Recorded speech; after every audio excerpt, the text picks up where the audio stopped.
11월 12일 주일이 되었습니다. 복된 주일이 되셔서 큰 은혜를 받으시기를 바랍니다. 오늘은 신명기 32장 9절에서 10절을 읽겠습니다. 여호와의 분깃은 자기 백성이라 야곱은 그가 택하신 기업이로다. 여호와께서 그를 황무지에서 짐승이 부르짖는 광야에서 만나시고 호위하시며 보호하시며 자기의 눈동자같이 지키셨도다. 아멘.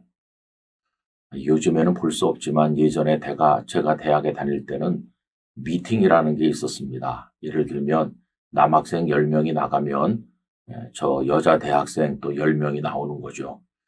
그래서 남자 대학생들이 자기 물건 하나씩을 내놓습니다. 그래서 여학생들에게 가져다 주면 여학생들이 그 중에서 물건 하나씩을 골라주는 거죠. 그러면 그 물건 주인과 파트너가 되어서 그날 미팅을 하는 겁니다. 그런데 이렇게 미팅을 하다가 결혼까지 하는 경우도 종종 있었습니다. 그날 어떤 물건을 고르느냐가 인생을 좌우했다고도 할 수 있죠. 잘 고른 사람은 기뻐할 것이고 인생이 어렵게 된 사람들은 그날 고른 것을 대단히 후회하게 될 것입니다. 여러분, 하나님은 전능하신 분이신데 그러면 하나님께서 선택하신다면 하나님의 선택은 어떠실까요? 여기 오늘 읽은 32장에는 모세가 이스라엘 백성들에게 가르친 긴 노래가 나옵니다. 이 노래를 가르쳐 준 이유는 백성들이 패역하기 때문에 이 노래라도 늘 부르다 보면 하나님을 떠나지 않을까 생각을 했기 때문입니다. 31장 21절에 이런 말씀이 있죠. 그들이 수많은 재앙과 환난을 당할 때에 그들의 자손이 부르기를 잊지 아니한 이 노래가 그들 앞에서 증인처럼 되리라. 노래를 부르다 보면 우리가 하나님을 잊었구나 이렇게 깨닫게 된다는 거죠. 이런 노래를 지어 가르쳐야 될 만큼 이 백성들은 하나님 보시기에 연약했다는 것을 알 수 있습니다. 근데 그 노래 중에 나오는 본문을 오늘 읽었는데요. 여호와의 분깃은 자기 백성이라 야곱은 그가 택하신 기업이로다. 하나님께서 이스라엘을 열방 중에서 택하셨다고 하는데 그럼 하나님은 잘 택하신 것일까요? 그렇지 않습니다. 전지전능하신 하나님께서 선택하셨는데도 이스라엘은 숫자도 작고 또 아주 연약하고 보잘것없고 거기다 목이 곧고 하나님께 패역하기까지 했으니까 하나님께서는 최악의 선택을 하셨다. 이런 생각이 듭니다. 여러분, 그러면 하나님께서는 다 아시면서 왜 이런 선택을 하셨을까요? 그 이유는 다른 게 아닙니다. 그들을 사랑하셨기 때문이에요. 그들을 통해서 무슨 이득을 보시려고 선택하신 게 아니고 그들이 연약하고 보잘것없다는 걸 아시면서도 선택하셔서 그들을 황무지에서 광야에서 만나시고 보호하시고 눈동자와 같이 지키셨다고 말씀하고 있습니다. 여러분, 하나님과 우리 사이에서 누가 손해봅니까? 하나님은 엄청 손해보시죠. 우리가 하나님께 해드리는 건 아무것도 없고 하나님께서는 우리로 인해서 많은 손해를 보고 계십니다. 그래도 여전히 우리의 하나님이 되어주시면서 내가 너를 선택했어. 넌 내 거다. 이렇게 말씀합니다. 막대한 손해를 감수하시면서도 우리를 택하여 주신 그 하나님, 그 다른 게 뭡니까? 그 바로 사랑인 것이에요. 그래서 하나님을 사랑의 하나님이다. 이렇게 우리가 고백하는 거죠. 세상 사람들은 손해볼 것 같으면 손 뗍니다. 그러나 하나님께서는 손해볼 걸 아시면서도 우리를 선택하셨고 우리에게 한없는 은혜와 사랑을 부어주십니다.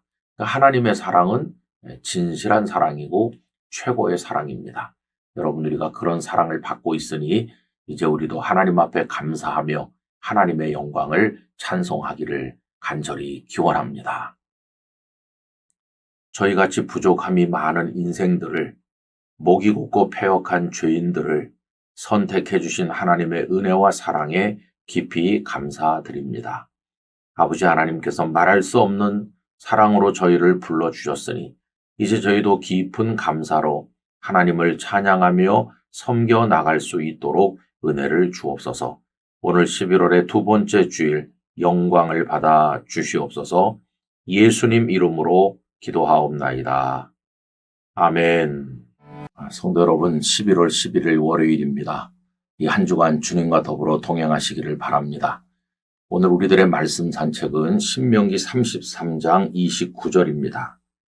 이스라엘이여 너는 행복한 사람이로다. 여호와의 구원을 너같이 얻은 백성이 누구냐? 그는 너를 돕는 방패시요 내 영광의 칼이시로다. 네 대적이 네게 복종하리니 네가 그들의 높은 곳을 밟으리로다. 아멘. 우리가 많이 부르는 당신은 사랑받기 위해 태어난 사람이라고 하는 노래가 있잖아요. 좋은 노래지만 저는 그 노래에 좀 유감을 느낄 때가 있습니다. 왜냐하면 당신은 사랑받기 위해 태어났다고만 계속 부르니까 사랑해야 된다고 하는 걸 잊어버리는 것 같아요. 사랑을 받기만 하지 사랑해야 될 사명이 있다는 것을 망각하게 만드는 노래가 아닌가 이런 생각을 해보게 됩니다. 여러분, 우리는 엄청난 사랑을 받으면서 오늘까지 살고 있습니다. 특별히 부모님과 자녀 사이에서 그렇죠. 부모님의 사랑은 일시적인 것도 아니고 수십 년 평생 이어지는 사랑인데다가 대가 없이 베푸는 사랑이고 정말 새벽부터 밤까지 어떤 고난, 고생도 마다하지 않으시고 쏟아붓는 사랑이고 자식을 위해서라면 죽기까지 하실 사랑으로 우리에게 사랑을 베푸십니다.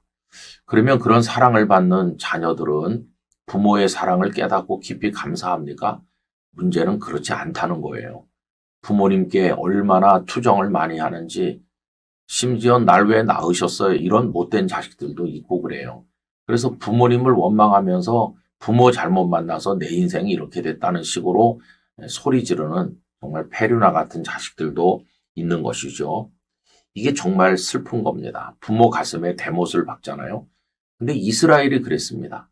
하나님께서 그들의 아버지가 되셔서 그 연약하고 보잘것없고 목이 곧고 패역한 백성을 사랑하시고 보호하시고 인도하셨건만 그들은 하나님을 얼마나 많이 원망했는지, 그리고 애굽에서 건져주셨음에도 불구하고 다시 애굽으로 돌아가자는 둥 못하는 소리가 없었습니다. 우상을 숭배하고 아주 악한 행동을 많이 했죠.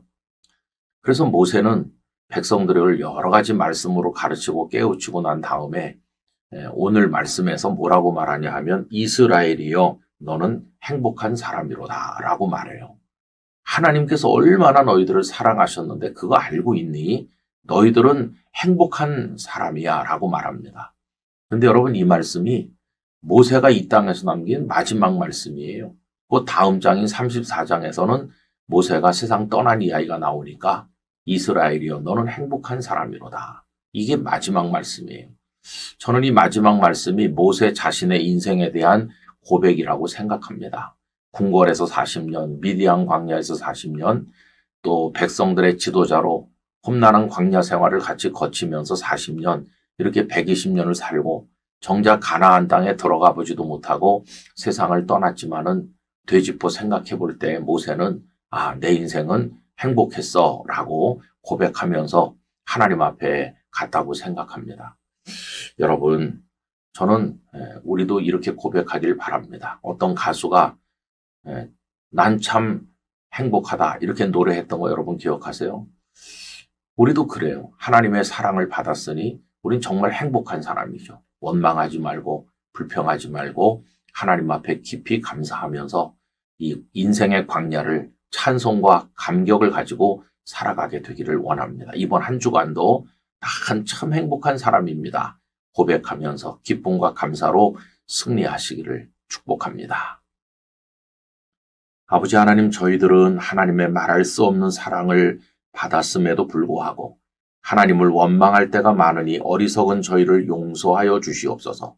이제부터는 하나님 앞에 투정하지 말고 난 참 행복한 사람입니다. 감사하며 살아가도록 저희들을 인도해 주시옵소서. 예수님 이름으로 기도하옵나이다. 아멘. 성도 여러분 안녕하세요. 11월 12일 화요일입니다. 오늘 말씀 산책이 신명기 마지막 장 34장에 도달했습니다. 그동안 함께 해주셔서 감사드리고 요 다음에도 계속해서 하나님의 말씀 속을 걷길 원합니다. 오늘은 34장 5절 말씀을 나누겠습니다. 이에 여호와의 종 모세가 여호와의 말씀대로 모압 땅에서 죽어. 오늘 읽은 신명기 34장에는 모세의 죽음이 기록되어 있습니다. 모세는 성경에서 가장 많은 장에 할애되어서 언급된 인물이라고 생각합니다. 출애굽기 2장에 그의 탄생이 기록되어 있는데 40장까지, 그리고 레위기, 민수기, 신명기, 여기 신명기 34장까지가 다 모세 시대를 배경으로 하고 있으니까 얼마나 많은 지면을 할애해서 모세 시대를 언급하고 있는지 알 수 있을 것입니다. 모세 인생은 참 파란만장했다고 할 수 있습니다. 시편 90편은 모세의 기도인데 사람의 연수가 70이요 강건하면 80이라도 이렇게 그는 하나님 앞에 기도했는데 120세까지 살았으니 참 길게 살기도 했죠.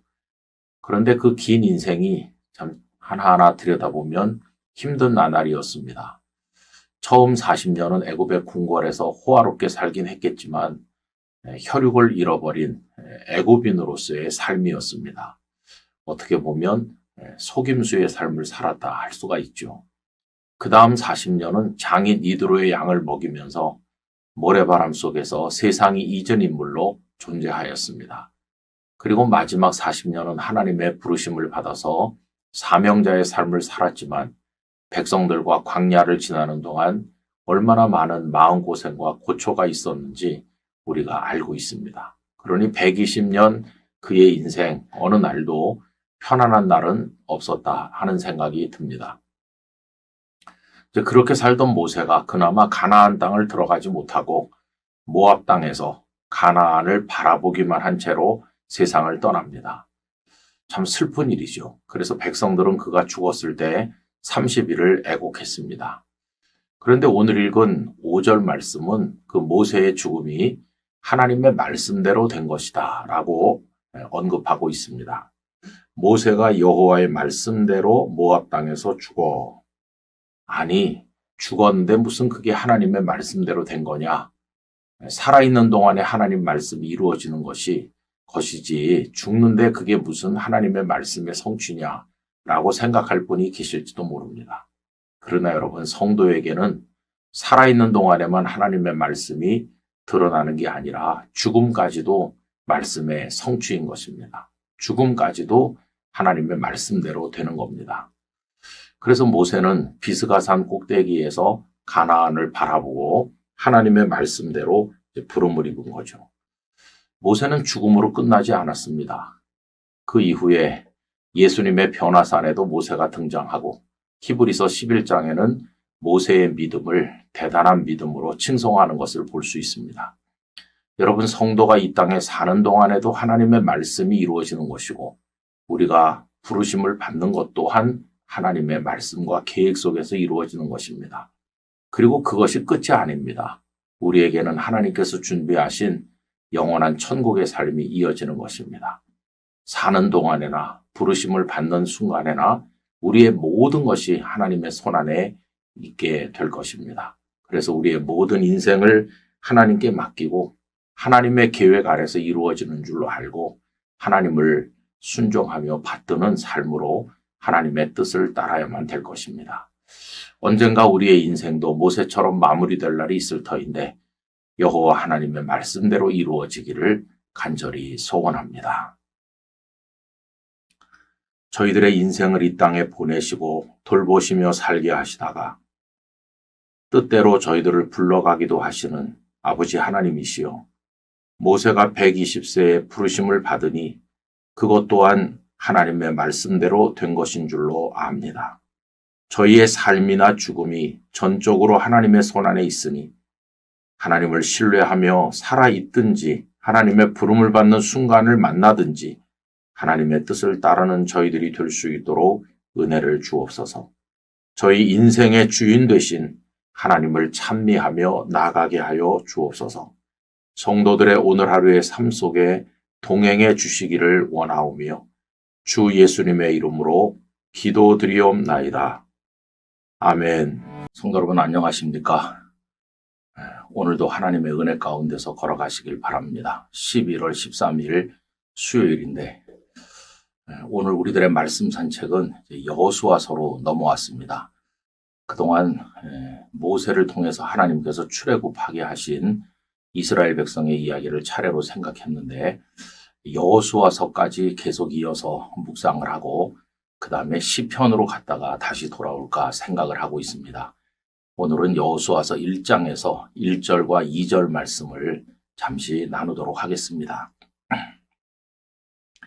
여호와의 종 모세가 죽은 후에 여호와께서 모세의 수종자 눈의 아들 여호수아에게 말씀하여 이르시되 내 종 모세가 죽었으니 이제 너는 이 모든 백성과 더불어 일어나 이 요단을 건너 내가 그들 곧 이스라엘 자손에게 주는 그 땅으로 가라. 아멘. 오늘 말씀에서 대단히 특징적인 것은 모세가 죽었다 하는 것입니다. 1절은 여호와의 종 모세가 죽은 후에라고 되어 있고 2절은 내 종 모세가 죽었으니 라고 되어 있습니다. 여러분, 모세의 죽음이 가지는 의미는 어떤 것일까요? 이스라엘 백성들에게는 청천벽력 같은 소식이었을 것입니다. 아마 그들 당연히 모세가 자신들을 요단강을 건네서 가나안에 들어가게 해줄 거라고 믿었을 것입니다. 그런데 그 모세가 모압 땅에서 바라보기만 하고 가나안에 들어가지 못하신 채로 세상을 떠나는 것을 그들이 경험하면서 이 모세의 죽음 앞에 얼마나 절망했겠습니까? 모세라는 존재는 그들에게 거의 하나님 비슷한 존재였습니다. 모세가 율법을 받기 위해서 시내산에 올라갔을 때 40일 동안 내려오지 않으니까 그들이 흔들리면서 우리를 인도할 신을 만들라 했을 정도로 모세에 대한 의존이 대단했습니다.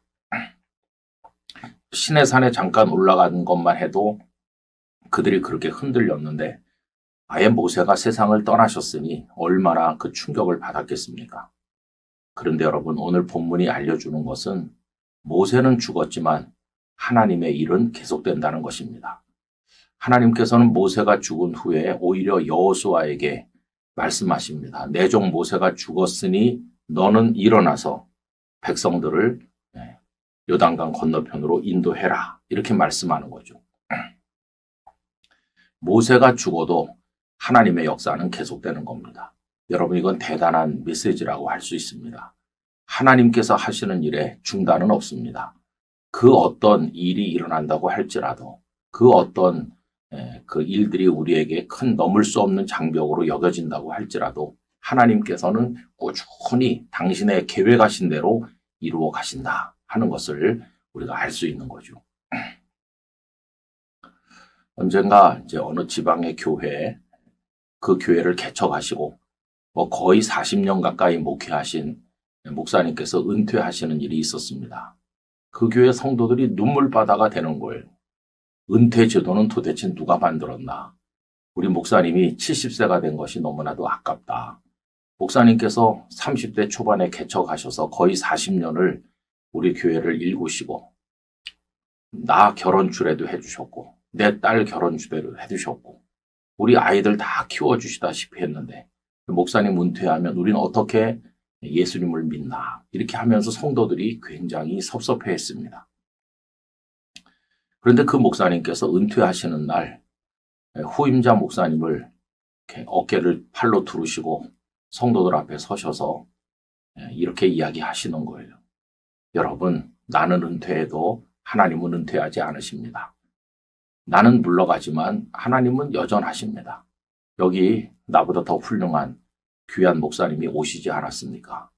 그러면서 중단 없이 전진하세요. 이렇게 이야기하는 걸 보았습니다. 그때 모두가 숙연한 마음이 되었어요. 그리고 한 가지 깨달았습니다. 우리 사람들은 이 세상에 잠시 왔다가 정해진 일을 하다가 떠나지만 하나님의 일은 계속된다. 왜냐하면 하나님은 영원하신 분이시니까 하는 것을 우리 모두가 깨달았던 적이 있습니다. 여러분, 그렇습니다. 우리가 한평생의 삶을 끝마치고 하나님 앞에 간다 할지라도 하나님을 경외하는 일, 하나님의 복음을 위해 살아가는 일은 우리 자녀들을 통해서 하나님의 은혜 가운데 계속될 것입니다. 또 계속돼야 됩니다. 그래서 우리는 낭망하지 말고 그 어떤 일 때문에 좌절하지 말고 하나님께서 꾸준히 이루어 가실 그 일을 바라보면서 하나님을 신뢰해야 될 것입니다. 하나님은 멈추지 않으신다. 하나님은 중단이 없으시다. 하나님의 역사는 영원까지 이어진다.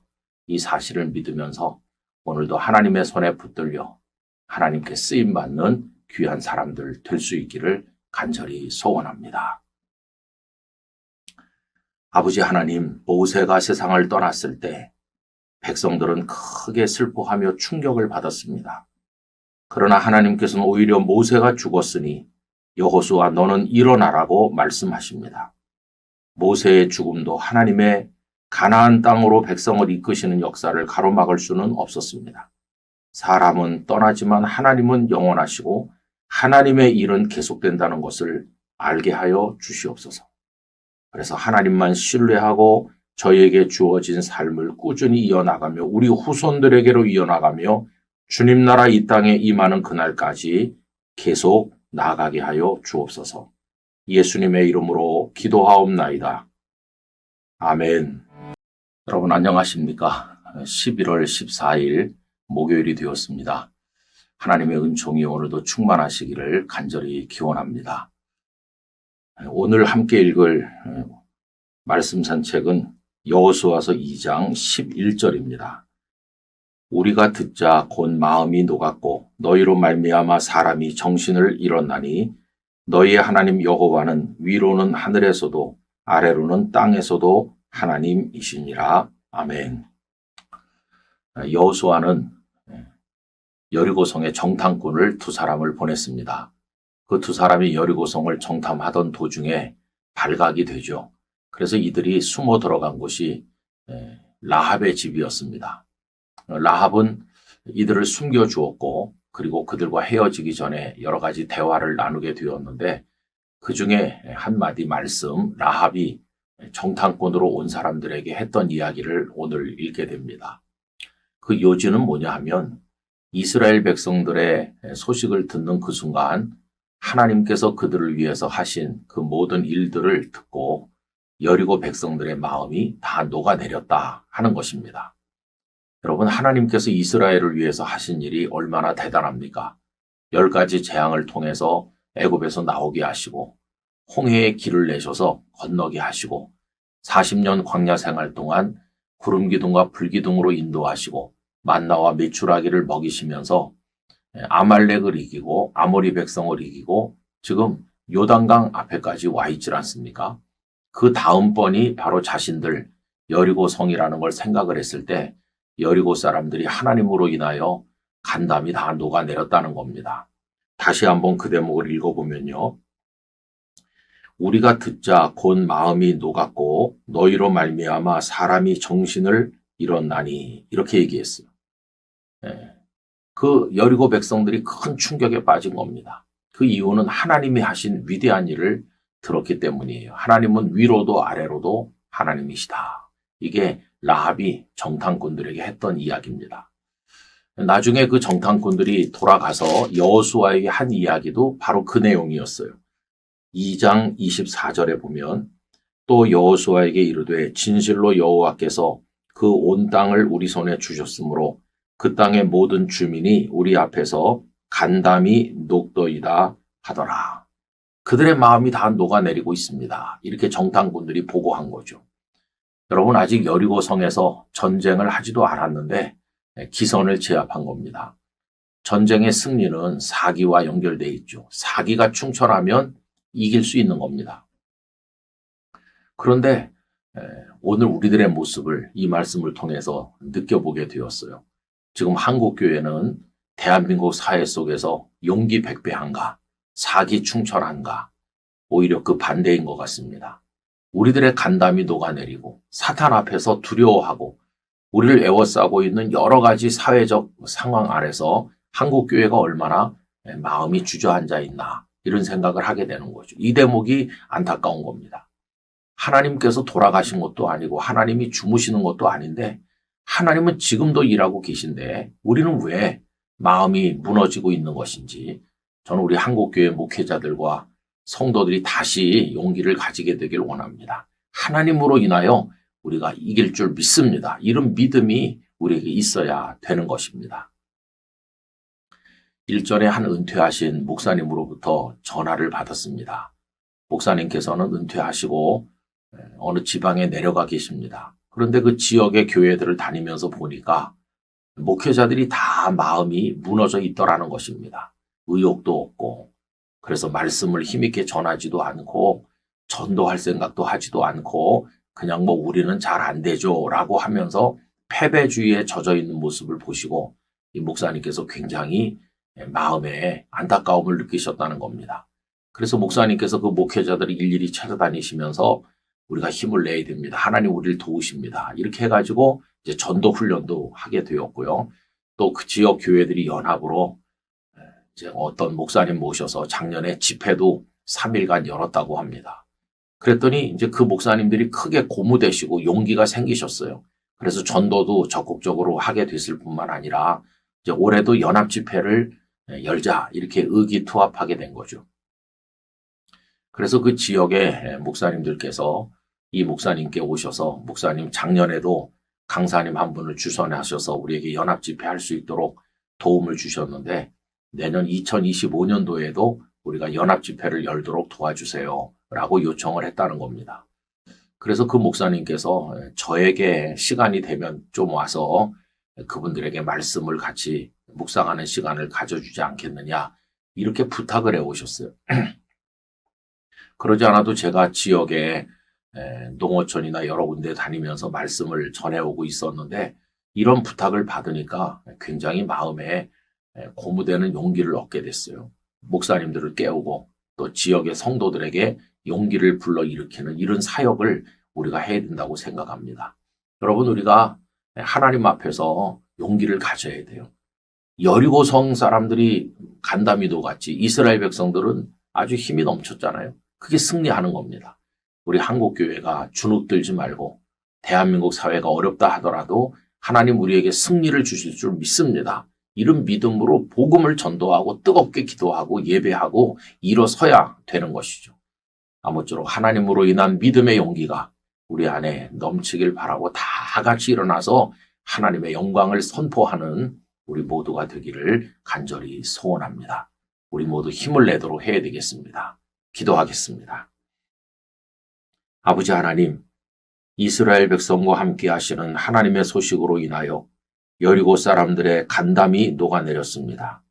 이스라엘 백성들에게 사기가 충천하였습니다. 승리가 바로 하나님으로 인한 그 용기에 있었습니다. 하나님 저희 한국교회가 요즘에 주어진 환경에 많이 주눅이 들고 위축되어 있습니다. 주여 저희에게 용기를 주시옵소서. 하나님께서 역사하실 줄 믿고 힘을 내게 하여 주시옵시고 모두가 떨쳐 일어나 하나님의 복음을 선포하도록 이끌어 주옵소서. 예수님 이름으로 기도하옵나이다. 아멘. 여러분 안녕하십니까? 11월 15일 금요일이 되었습니다. 오늘 말씀 산책은 여호수아 3장 7절입니다. 여호와께서 여호수아에게 이르시되 내가 오늘부터 시작하여 너를 온 이스라엘의 목전에서 크게 하여 내가 모세와 함께 있었던 것 같이 너와 함께 있는 것을 그들이 알게 하리라. 아멘. 여호수아가 모세의 뒤를 이어서 이스라엘의 지도자가 되기는 했습니다만 그의 앞에는 큰 과제가 놓여 있었습니다.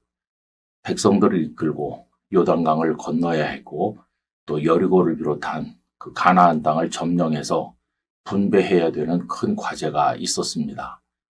이것은 모세가 백성들을 애굽에서 데리고 나와서 홍해를 건너는 것과 비견되는 정말 쉽지 않은 어려운 과제였습니다.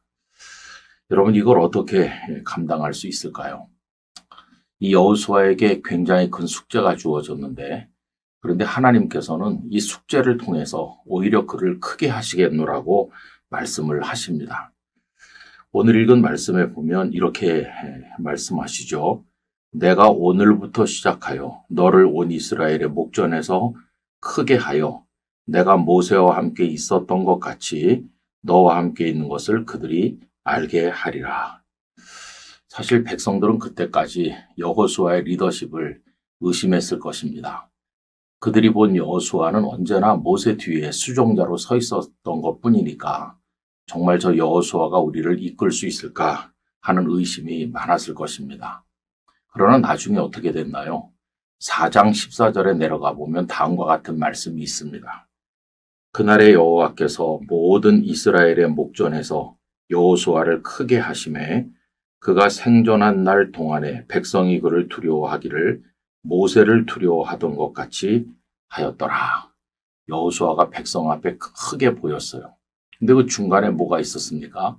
하나님의 능력으로 요단강을 건너는 일이 이루어진 것이에요. 여러분, 저는 목회를 하면서 스펙이 훌륭한 아주 유명한 목사님보다는 굉장히 평범하고 특별한 점이 없지만 정말 어려운 교회, 분교와 갈등이 심한 교회, 작고 또 개척한 지 얼마 안 되는 그런 교회 가서 현장에서 정말 헌신하고 하나님 앞에 매달려 기도하면서 그 분교와 갈등이 다 사라지고 어려웠던 교회가 이렇게 성장하면서 성도들 앞에 존경받는 목사님들을 보아왔습니다. 스펙이 훌륭한 목사님이 부임하면 처음에는 주목을 끌지만 그러나 성도들이 정말 존경하는 목회자는 그 스펙에 달려있는 것이 아니라 현장에서 영적 승리를 누가 거두느냐 거기 달려있는 것을 많이 보았어요. 그러니 개척교회라든지 어려운 교회, 분교와 갈등이 많은 교회는 정말 누구나 받아들이기 어려운 큰 과제지만 오히려 하나님의 능력으로 그걸 극복하기만 하면 더 존귀한 하나님의 사람이 된다는 것입니다. 큰 인물이 되는 것은 온실 속에 가만히 있어가지고 쉽게 되는 것이 아니라 어려운 과제를 기꺼이 받아들이고 무거운 십자가를 지고 그것을 감당함으로써 큰 인물이 된다 하는 것을 알게 됩니다. 그래서 여러분, 어려운 과제는 위기만 되는 게 아니라 성장의 기회도 된다는 사실을 우리가 기억해야 됩니다. 특별히 이 영상을 보시는 젊은이들이 있다면 너무 편안한 길을 가려고 하지 말고 어려운 길에 도전하시기 바랍니다. 힘든 일에 여러분을 던지세요. 거기서 하나님의 능력을 경험하면 오히려 더 존귀한 하나님의 사람이 되는 겁니다. 하나님은 그런 위기를 통해서 우리를 키우시고 고난을 통해서 우리를 성장시키신다는 이 원리를 기억하면서 하나님 앞에 용기를 가지게 되기를 간절히 원합니다. 존귀하신 아버지 하나님, 편안하고 쉬운 길만 가려고 하지 않게 하시고 어려운 과제가 저희 앞에 놓여 있다 할지라도 두려움 없이 하나님의 능력을 의지하고 달려가게 하여 주시옵소서. 그래서 그 과제가 오히려 우리를 성장하는 기회가 되고 하나님의 능력을 체험하는 좋은 기회가 될 수 있도록 저희들을 축복하여 주시옵소서. 십자가를 지는 이가 진정한 리더로 성장하는 이 원리를 우리가 깨닫도록 하나님 도와주시기를 예수님 이름으로 기도드리옵나이다. 아멘. 여러분 안녕하십니까? 11월 16일 토요일이 되었습니다. 추수감사주일을 앞두고 특별 새벽기도회와 더불어 한 주간을 보냈는데 벌써 토요일이 되었네요. 오늘 잘 준비하셔서 내일 감사주일도 잘 지키고 또 사랑하는 분들을 초청하기로 한 주일인데 많은 분들을 모시고 오기를 간절히 부탁드립니다. 오늘은 여호수아 4장 23절, 24절을 같이 나누도록 하겠습니다. 너희의 하나님 여호와께서 요단물을 너희 앞에서 마르게 하사 너희를 건너게 하신 것이 너희의 하나님 여호와께서 우리 앞에 홍해를 말리시고 우리를 건너게 하심과 같았나니 이는 땅의 모든 백성에게 여호와의 손이 강하신 것을 알게 하며 너희가 너희의 하나님 여호와를 항상 경외하게 하려 하심이라 하라. 아멘. 이스라엘 백성들은 하나님의 능력으로 요단강을 마른 땅처럼 건넜습니다. 그것은 홍해를 건넌 것과 비슷한 엄청난 하나님의 역사였죠. 그런데 여호수아는 제사장들의 발이 섰던 그 요단강 그 바닥에서 각 지파에 하나씩 12개의 돌을 가지고 나오게 했고 그것을 길갈에 세우게 하였습니다. 4장 20절에 보면 여호수아가 요단에서 가져온 그 12돌을 길갈에 세우고 라고 했죠. 돌 12개를 쭉 세운 목적은 무엇이었습니까? 그 돌을 보는 사람들마다 이게 무슨 뜻입니까? 라고 물을 때 요단강을 건넌 일을 이야기해 주면서 하나님을 경외하도록 하는데 그 목적이 있었습니다. 오늘 본문 24절 끝에 보면 여호와의 손이 강함을 알게 하고 하나님을 항상 경외하게 하려 함이다. 이렇게 말씀하였습니다. 여러분, 하나님께서 편팔과 강한 손으로 우리에게 이적을 보여주시는 목적이 뭘까요? 우선 우리를 복되게, 우리를 잘되게 하시려는 게 목적이겠죠. 그러나 우리가 그것만 붙들면 안 됩니다. 하나님은 우리를 행복하게 하시는 분이시다. 맞지요. 그러나 그것만 붙들면 기복주의 신앙으로 전락합니다. 하나님께서 우리를 돌보시는 더 궁극의 목적은 그런 은혜를 통해서 우리로 하여금 하나님을 경외하도록 하려는 거, 그게 궁극의 목적인 것이에요. 그래서 우리가 하나님을 잘 경외하고 있으면 그게 인생을 성공하는 것입니다. 비록 우리가 세상의 좋은 것들을 많이 누리지 못한다 할지라도 내가 하나님을 잘 지금 경외하고 있다. 그럼 그 사람 인생에 성공한 것이에요. 여러분, 우리는 세상의 좋은 것들 손에 쥐려고 하고 그걸 많이 가지지 못하면 인생을 실패한 것처럼 생각하지만 하나님 잘 경외하는 사람 되는 게 진정으로 인생을 성공하는 길인 것입니다. 그게 인생의 궁극적인 목적이 되는 거죠. 그래서 이적을 보여주시고 우리를 돌보시는 하나님의 궁극적인 뜻이 무엇인가, 그걸 깊이 인식하면서 우리 여호와 하나님을 경외하는 일에 최선을 다해야 되겠습니다. 그게 사람의 제일 되는 목적이죠. 사람의 제일 되는 목적은 하나님을 영화롭게 하고 영원토록 그를 즐거워하는 데 있다고 하는 그 소요리 문답의 가르침을 우리 마음에 기억하길 원합니다. 하나님만 잘 경외하는 우리 모두가 되기를 간절히 기원합니다. 전능하신 아버지 하나님, 하나님의 능력으로 저희들에게 이적을 행하시는 이유는 저희를 복되게 하시려는 목적을 넘어서서 궁극적으로는 여호와 하나님을 경외하게 하려는 데 있음을 알게 하여 주시기를 원합니다. 저희가 비록 인간적으로 대단하지 않다 할지라도 하나님을 경외하고 있다면 그것이야말로 진정으로 성공적인 인생임을 깨닫게 하여 주시옵시고 세상 끝날까지 하나님을 경외하는 성도로 살아가게 하여 주옵소서. 주 예수님의 이름으로 기도하옵나이다. 아멘.